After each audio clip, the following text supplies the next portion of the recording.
Father.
Paul's letter to the Romans. It's one of the longest and most significant things ever written by the man who was formerly known as Saul of Tarsus. He was a Jewish rabbi belonging to a group known as the Pharisees, and he was passionate and devout to the Torah of Moses and the traditions of Israel. And he saw Jesus and his followers as a threat. But then he had a radical encounter with the risen Jesus, who commissioned him as an apostle, like an official representative, to the world of non-Jewish people called Gentiles in the Bible. And so he started going by his Roman name, Paul, and he traveled all around the ancient Roman Empire, telling people about the risen King Jesus, and forming his followers then into these new communities called churches. And Paul would occasionally write letters to these new Jesus communities to help them foster their faith or answer questions, and the book of Romans is one of these. It was actually written quite late in his career. Now, we know from the book of Acts that the church in Rome had existed for some time, that it was made up of Jewish and non-Jewish followers of Jesus. But at one point, the Roman Emperor Claudius had expelled all of the Jewish people from Rome. And then about 5 years later, all of those Jews, including Jesus-following Jews, were allowed to return. And when they did, they found a church that had become very non-Jewish in custom and practice. And so this created lots of tension, so that by Paul's day, the Roman church was divided. People disagreed about how to follow Jesus. They were debating about whether non-Jewish Christians should celebrate the Sabbath or eat kosher or be circumcised. And so Paul wrote this letter to accomplish a few things. He wanted this divided church to become unified, and for a practical purpose. He was hoping that the Roman church could become a staging ground for his mission to go even further west, all the way to Spain. And so these circumstances are what motivated Paul to write out his fullest explanation of the gospel, the good news that he was announcing about Jesus' life, death, and resurrection. Now, the letter is designed to have 4 main movements, but it's unified as one long flowing exploration of the gospel. The gospel, Paul says, first of all, reveals God's righteousness, and then it also creates a new humanity, which fulfills God's promise to Israel. And so it's this gospel that's going to unify the church. In this video, we're just going to explore the ideas in chapters 1 through 4. So Paul opens by introducing himself as an apostle appointed by God to spread the gospel about Jesus, how he's the Messiah of Israel who was raised from the dead as the Son of God, King of the nations. And Jesus now calls all humanity to come under his loving rule. And Paul says this good news about King Jesus is, first of all, God's power to save people who trust in him, and second, that it reveals God's righteousness.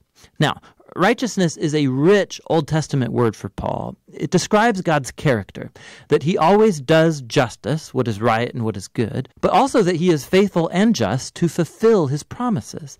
And Paul's saying that the story of Jesus shows how God has done both of these things. How?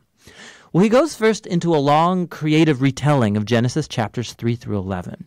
He shows how all the Gentile world, all the nations, have become trapped in the spiral of sin and selfishness. The human heart and mind are broken, Paul says. We've turned away from God to embrace idolatry, which means finding ultimate significance in created things and then giving ultimate allegiance to these things that are not God. This results in a distortion of our humanity and destructive behavior. And so what's left is a humanity that stands guilty as charged before a just and righteous God. To which the people of Israel might say, well, it's a good thing then that God chose our people out from among the nations. He saved us out of slavery in Egypt. He gave us the laws of the Torah, like the Sabbath and eating kosher and circumcision. And these all together show us how to live as God's holy people. But, Paul says, not so fast. He recalls the storyline of the Torah and of the rest of the Old Testament, which shows that Israel was just as sinful and idolatrous and morally broken as the rest of humanity. Israel is actually more guilty than the Gentiles, Paul says, because they have the Torah. They should know better.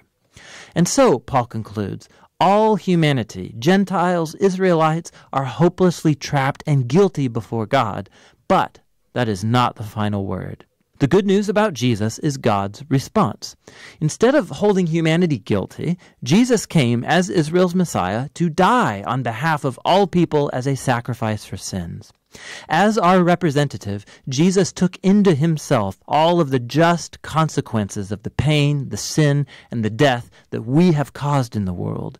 And he overcame it all by his resurrection from the dead. It's his new resurrection life that he makes available to others. Jesus became what we are so that we might become what he is. And all of this, Paul says, is how God justifies those who trust or have faith in Jesus. Now, justification is another rich Old Testament term for Paul, and it's related to God's righteousness. It literally means to declare righteous. Because of what Jesus did on our behalf, we are given a new status before God. Instead of finding us guilty, God declares that a person is in a right relationship with him and is forgiven. Justification results in a new family. The person who trusts in Jesus is given a place among God's covenant people.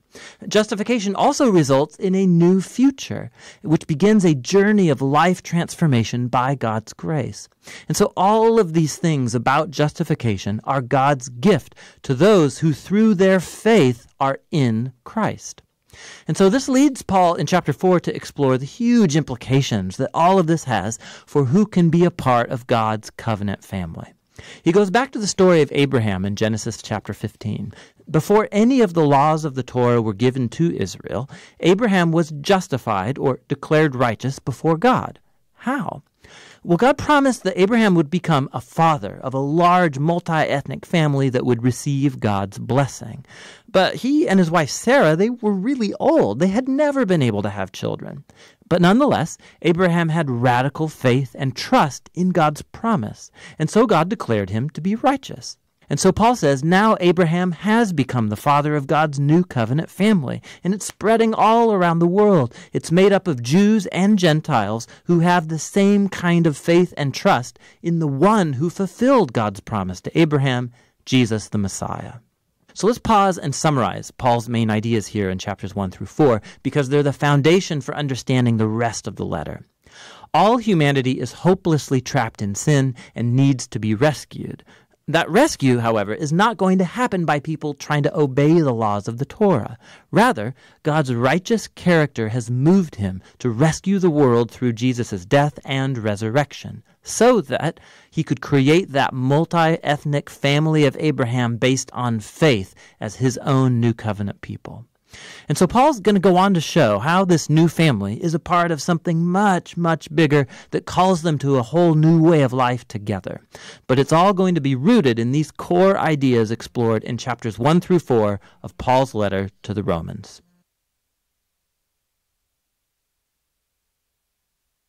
Paul's